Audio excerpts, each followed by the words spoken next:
Bonjour, moi c'est Julie et avec Rigol, aujourd'hui on va vous expliquer comment utiliser cette enveloppe que vous venez sûrement de récupérer à la pharmacie. Exactement, Julie, mais qu'est-ce que nous avons dans cette enveloppe? On a l'essentiel pour faire un dépistage du cancer colorectal à la maison. À l'intérieur, tout est disponible pour pouvoir réaliser le test. Très bien. Passons à l'ouverture, Julie. Qu'est-ce qu'on retrouve à l'intérieur? Quand on ouvre, on observe un feuillet déroulant, comme ça, avec 3 volets. Volet 1, volet 2, volet 3.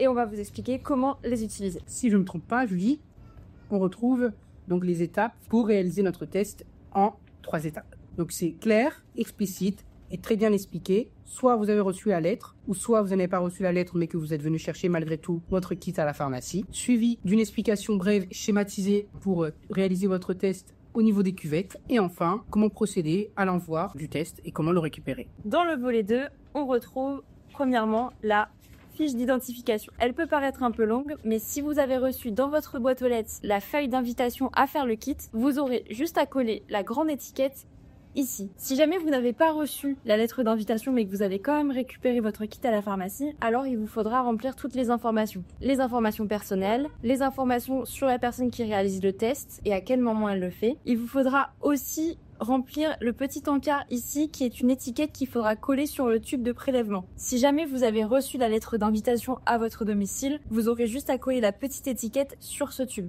Enfin, il vous faut remplir les informations au sujet de votre médecin traitant et les informations sur un second médecin si jamais vous voulez que vos résultats aillent à plusieurs médecins. Il y a aussi à l'intérieur le dispositif de recueil des selles. Sans oublier bien sûr le petit tube de recueillement où vous viendrez donc coller la petite étiquette que Julie vous a montré tout à l'heure qui est présente donc sur la fiche d'identification.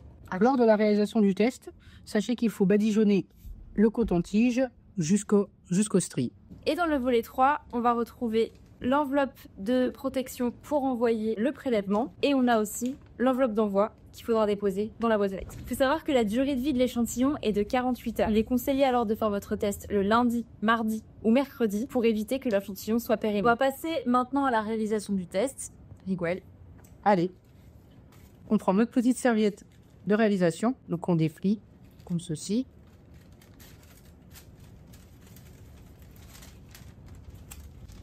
Hop là. On le déplie bien comme il faut. On vient enlever donc tous les post-it à l'extrémité avant. Et puis, on vient le placer comme ceci sur la cuvette. Donc, l'avant ici, au bord de la cuvette. Et puis, on prend les 2 bouts sur l'arrière qu'on vient placer d'un côté et puis de l'autre. On vient bien ouvrir et faire un petit creux à l'intérieur pour que la chose soit bien placée et prête pour l'utilisation. Ouais, ça suffit. Donc on va maintenant passer au recueil et pour ce faire on utilise les couvillons. On vient juste gratter en surface jusqu'à la partie striée. Une fois que c'est enlevé, on met dans la solution, on referme et c'est prêt. N'oubliez surtout pas de l'agiter.